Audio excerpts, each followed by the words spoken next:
এমন কোনো শক্তি এখনো তৈরি হয়নি বাংলাদেশে যে আওয়ামী লীগ সরকারকে তারা উৎখাত করতে পারে। দেখতে দেখতে 15 বছর, সামনে আরো 5 বছর, মানুষ বাঁচে কয় বছর? কবে হবে আন্দোলন? এই বছর না ওই বছর?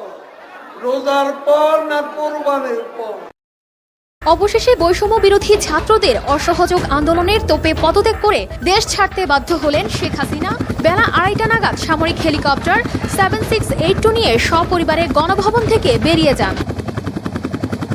আরে এরা কারা? কোত্থেকে এলো এরা?